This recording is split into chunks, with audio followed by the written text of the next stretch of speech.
everybody, and welcome to the Makers in Minnesota podcast, where we talk to cool people doing cool things.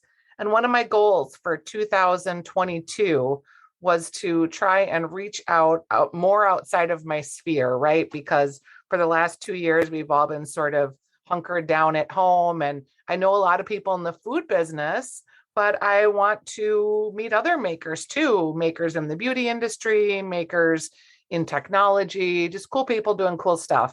And I was introduced to Mary Scott Riviere. I think a friend of mine that has been helping me through my cookbook process. Mary is her sister.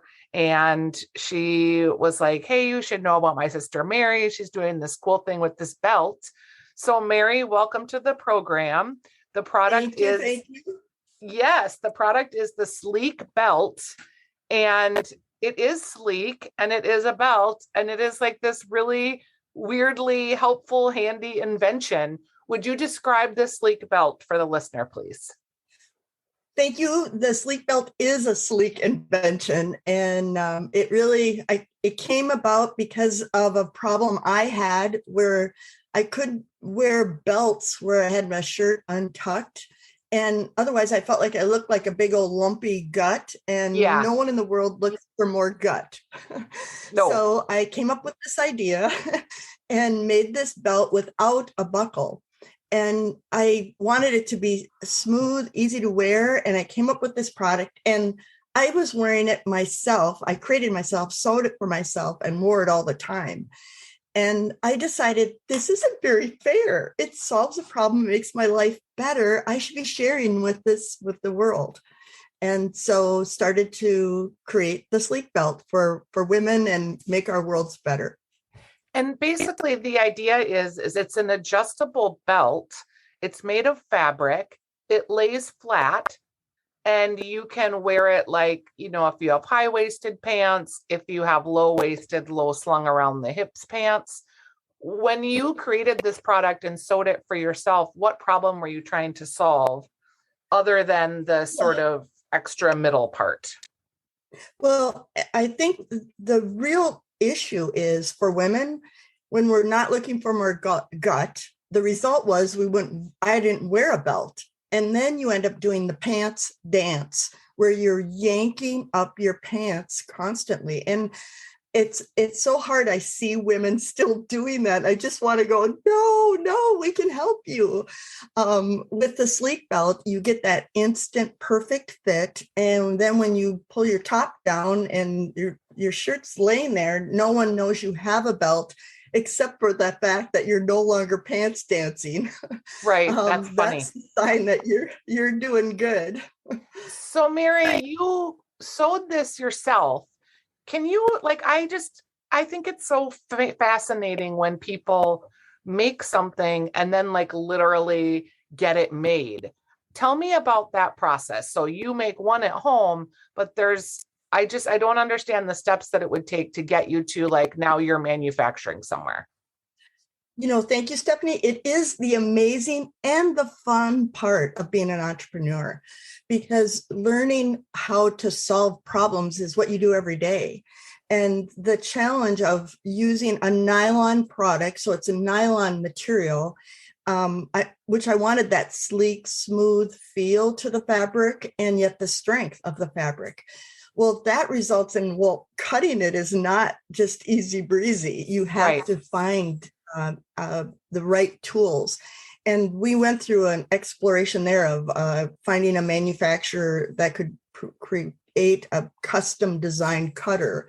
Well, that didn't work. Then we had to find a laser company. So we now work with a Minnesota-based laser company that cuts our belts for us to the right shape, because we want it to look pretty.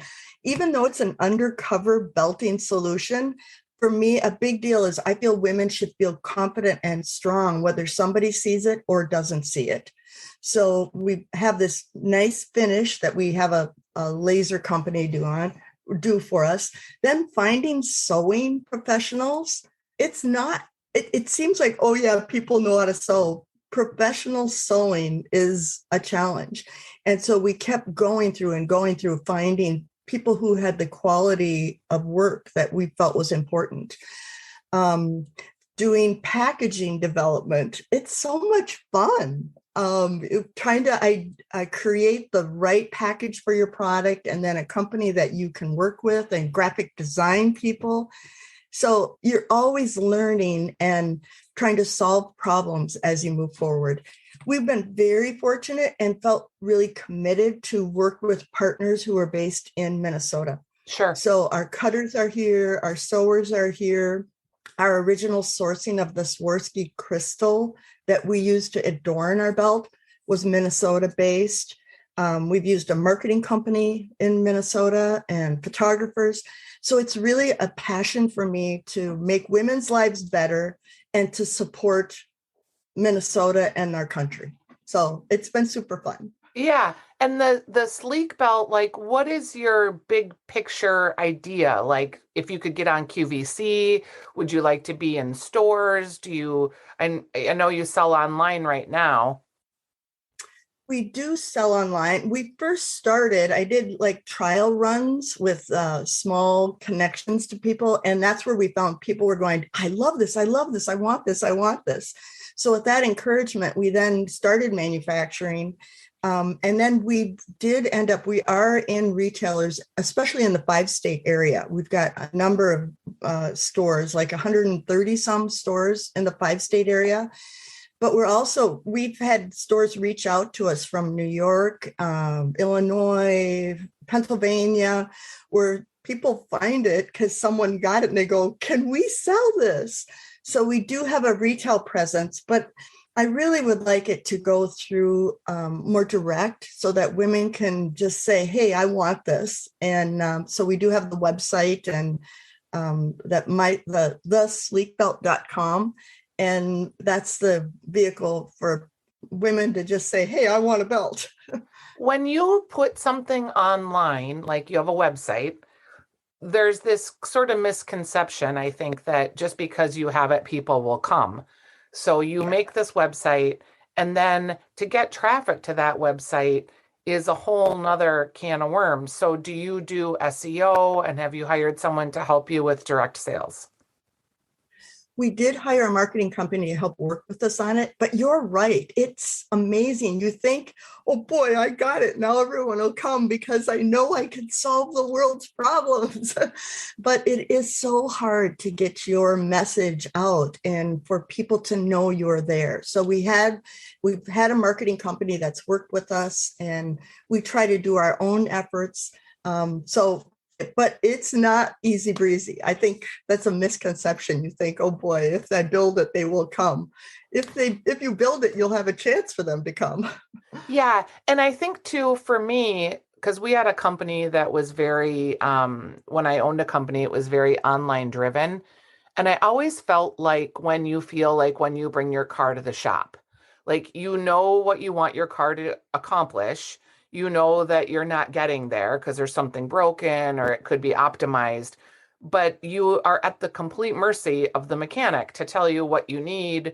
Or and literally they could tell you, you need to paint this car orange, and I'd be like, okay, because I just had no idea. I feel like that with SEO.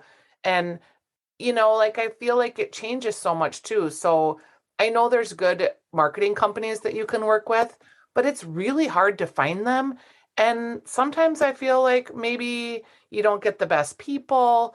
Did you like have an interview process, or how did you find the person that you felt comfortable enough to work with so you weren't feeling like the mechanic at the car Well, repair shop?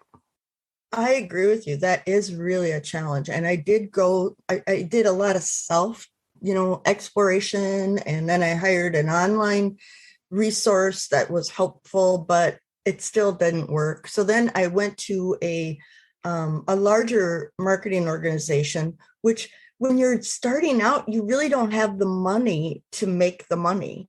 Yep. And And it takes money that to was make money. it does, and yet you've got to have it to make it. So it is a circular challenge. But I ended up finding a woman who was starting a new company, her own company, after having worked for a larger organization. And her name is Bridget Deutz from Greenline Marketing. And she was super helpful on helping us create the right image, modify website, and then worked on helping us get messaging out. So it was really helpful to bring us forward a step. But Yeah. again, it's still nothing magic and nothing easy. It takes time and effort. Is this And your which is so full-time? hard when Go ahead. it's so hard because when you know, I guess I have so much passion because I know our product is a miracle maker. I know when women get this chance to say, what? I can feel this good and look this good, this easy. I just feel bad when people don't have it. So it's I don't know, that it's a passion and frustration that Yeah. you keep working again. And also opportunity. Now, is this your full-time job or is this a side hustle for you? Well, I'd call it a full-time side hustle. My husband and I both work on this together and try to have it be a fun part of our life and not take over life. So that's how I describe it. Yeah. And what do you delineate roles? Like what does he do and what do you do? He does the finishing and packaging, and then he'll do for the shipments. He manages that side of that, and probably more on the finance side. And I do more of the marketing and the technology and outreach to retailers, promotion to retailers, and to direct. How much is this leak belt? We sell it for $21.95. A Is there a deal. whole rationale between like for the 95? Well, it was interesting when we first started out. I had a guy who was a professional, long time in the fashion and accessories, and he goes, "Make sure there's always a change element, Mary. That makes a difference." Okay, that's interesting. I love it. Yeah. When you set about, so for your social media presence, do you do that as well? Because I would think this is a story that would really have a high resonating point through social media.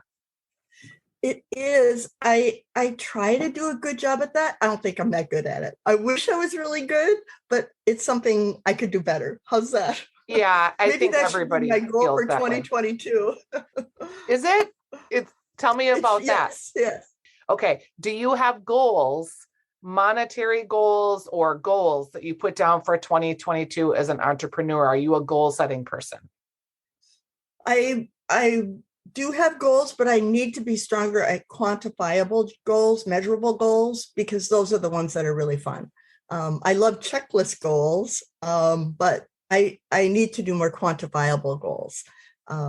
So So how would we help you do that, or what would that look like to you? I think I need to define the goal of how many customers I want to reach, both in retail as well as on online methods. But the one thing I have to share with you, a guiding premise my husband always had in his business was not to focus on numbers, but to focus on delivering quality and deliver service. And so that's the hard balance. It isn't about the numbers, it's about reaching and connecting. And so that would be probably my smarter goals that you'll inspire me to make happen. Well, I will tell you, as a person who ran a sales organization, we always focused, or I always focused on what I could control. And what I could control was activities. So I Mm-hmm. couldn't control necessarily the result of the activity, but I could say, like, okay, I'm going to outreach 5 new customers this week. I'm going to send proposals to 3 people. Like I would have quantifiable goals in that way. Yeah. And then I would have a quantifiable goal on the follow-up. So each week I would have X number of new activities, X number of follow-up activities. And if I did those things, the outcome would eventually happen, but I could let go of the obsession of, oh my God, I only sold one thing online today, or, because I was looking at that meter every day and feeling like I could never take a break. I never did enough. I was never going to get there. So really quantifiable things that I could control, that I could do, that I could put on a checklist really helped me become a better leader because I let go of a lot of the stuff I couldn't control. Now I had a husband too, and he was on the finance side. So that was kind of the area that I let him worry about that. It wasn't that I didn't worry, but I would look. I would look once a week. And it was like, this is my time where I'm going to look and see where we're at. And then I'm going to let that go and go back to focusing on the activities. And when I manage salespeople too, I really encourage them to manage to the activity level. And it was different. Some people could do more activities than others. Some people needed more time because they were more like you, where they liked the process so much and they wanted to spend the time with the customers. So for them, it was helping them be more streamlined with their efforts so that their activities lined up with their strengths. But that might be something to think about, is particularly when you're doing work on your business that isn't natural to you or that you don't love, to chunk it out in a way that is kind of something that you can write on a piece of paper and just do each day. Now, all of these things are better said than done, right? Because when you're an entrepreneur, you don't have a manager that's checking in with you. So nobody knows if you didn't make your daily goal except you. But I do think it's surprising how even focused now I'm a freelancer and I do have customers, but I myself is a customer as well, like my own brand, my own activities for my own things I'm doing. And having that discipline to like treat my business like it's a business too, like I would if it was your business, is something that I am always working on. Well, I really appreciate and respect your point about measurable activities versus numbers and dollars. Yeah. Those are kind of ugly, but they happen beautifully if you do focus on the activities, is what I sense you're saying. And I think it's really true.